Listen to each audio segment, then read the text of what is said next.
Hello friends, ഞാനിന്ന് ഒരു variety ആയിട്ട് ഒരു കട്ട്ലറ്റാണ് ഉണ്ടാക്കുന്നത്. അപ്പോൾ നമുക്ക് അതെങ്ങനെ ഉണ്ടാക്കുന്നതെന്ന് നോക്കാം.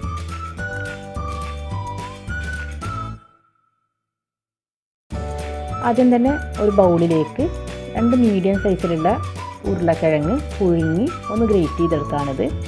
നമുക്ക് പൊടിച്ചെടുത്താലും മതി, പക്ഷേ ഗ്രേറ്റ് ചെയ്തെടുക്കുമ്പോൾ ഒട്ടും കട്ടയില്ലാതെ തന്നെ നമുക്ക് കിട്ടും. അപ്പോൾ കട്ട്ലറ്റ് ഷേപ്പ് ചെയ്തെടുക്കുമ്പോൾ കുറച്ച് സുഖമായിരിക്കും ഇതുപോലെ ചെയ്യുമ്പോൾ. ഇനി ഇതിലേക്ക് വേണ്ടത് പൊരിച്ച ഉള്ളിയാണ്. അത് ഞാനിവിടെ ഒരു 3/4 കപ്പോളം എടുത്തിട്ടുണ്ട്. പിന്നെ വേണ്ടത് മല്ലിയില നമ്മുടെ ഇഷ്ടത്തിനനുസരിച്ച് ചേർത്ത് കൊടുക്കാം.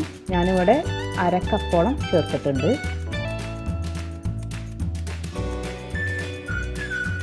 ഇനി വേണ്ടത് പുഴുങ്ങിയ മുട്ടയാണ്. 4 മുട്ടയാണ് ഞാൻ എടുത്തിട്ടുള്ളത്. ഇനി നിങ്ങൾക്ക് വേണമെങ്കിൽ ഇതിൻ്റെ അളവ് കൂട്ടുകയും ചെയ്യാം. അപ്പോൾ ഈ 4 മുട്ടയും നമുക്കിതിലേക്ക് കൈ വെച്ചിട്ട് തന്നെ ഒന്ന് പൊടിച്ച് ചേർത്ത് കൊടുക്കാം.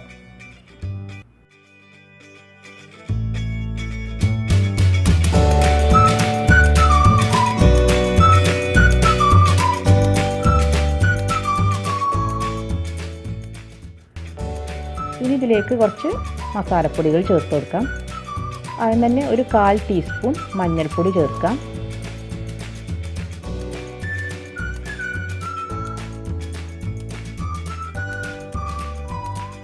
പിന്നെ വേണ്ടത് മല്ലിപ്പൊടി ഒരു 1/2 ടേബിൾ സ്പൂൺ ചേർക്കുന്നുണ്ട്. പിന്നെ മുളക് പൊടി ഞാനിവിടെ ഒരു 1/2 ടേബിൾ സ്പൂൺ ചേർക്കുന്നുണ്ട്. അപ്പോൾ ഞാനിത് കുറച്ച് സ്പൈസി ആയിട്ടാണ് ചെയ്യുന്നത്, അതുകൊണ്ടാണ് മുളക് പൊടി ഇത്ര കൂടുതൽ എടുത്തിട്ടുള്ളത്. അപ്പോൾ നിങ്ങൾക്ക് എരിവ് ഇഷ്ടമല്ലെങ്കിൽ ഇതൊരു 1/4 ടീസ്പൂണോളൊക്കെ എടുത്താൽ മതി, അല്ലെങ്കിൽ ഇതിന് പകരമായിട്ട് കുരുമുളക് പൊടി ചേർത്താലും മതി. പിന്നെ വേണ്ടത് പച്ചമുളക് ഞാനിവിടെ ഒരെണ്ണമാണ് എടുത്തത്, അത് ചെറുതായിട്ട് കട്ട് ചെയ്തെടുത്തത്. പിന്നെ പാകത്തിന് ഉപ്പും കൂടെ ചേർത്തിട്ട് കൈ വെച്ചിട്ട് നന്നായിട്ടൊന്ന് മിക്സ് ചെയ്തെടുക്കുക. പിന്നെ ഇതിൽ 1/4 ടീസ്പൂൺ ഗരം മസാലയും കൂടെ ചേർക്കണം.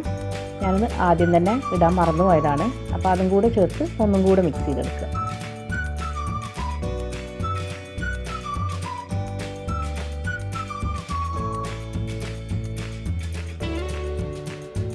അത് നന്നായിട്ട് മിക്സ് ചെയ്തെടുത്തിട്ടുണ്ട്. നമുക്കിതൊന്ന് ഷേപ്പ് ചെയ്തെടുക്കാം.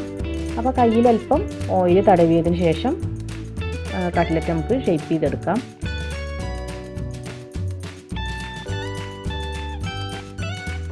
ഏത് ഷേപ്പിലും വേണമെങ്കിലും നമുക്ക് ഷേപ്പ് ചെയ്തെടുക്കാം കേട്ടോ. ഞാനിപ്പോൾ ഇവിടെ റൗണ്ട് ഷേപ്പിലാണ് ചെയ്യുന്നത്. ഇനി നമുക്കിതൊന്ന് ഡിപ്പ് ചെയ്തെടുക്കാൻ വേണ്ടിയിട്ട് ഞാനിവിടെ മുട്ടക്ക് പകരമായിട്ട് കുറച്ച് കോൺഫ്ലവറും വെള്ളം കൂടെ മിക്സ് ചെയ്തെടുത്താണിത്. അപ്പോൾ ഇതിലൊന്ന് ഡിപ്പ് ചെയ്തതിന് ശേഷം ബ്രെഡ് ക്രംസ് വെച്ചിട്ട് ഒന്ന് കോട്ട് ചെയ്തെടുക്കാം. അപ്പോൾ ഈ കോൺഫ്ലവറിന് പകരമായിട്ട് മുട്ട വേണമെങ്കിലും ചേർക്കാം കേട്ടോ. ഞാനിപ്പോൾ ഇവിടെ കോൺഫ്ലവർ എടുത്തേ ഉള്ളൂ. അപ്പോൾ ഞാൻ എല്ലാം ഇതുപോലെ ചെയ്തെടുത്തിട്ടുണ്ട്. നമുക്കിത് ഫ്രൈ ചെയ്തെടുക്കാം.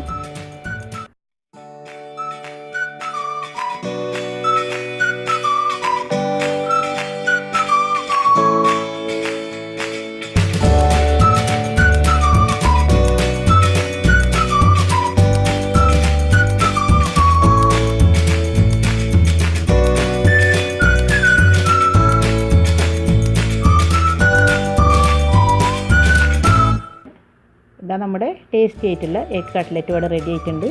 അപ്പോൾ എല്ലാവരും ട്രൈ ചെയ്ത് നോക്കണം. ഇനി അടുത്ത നല്ല റെസിപ്പീസുമായി വരുന്നത് വരെ താങ്ക് യു.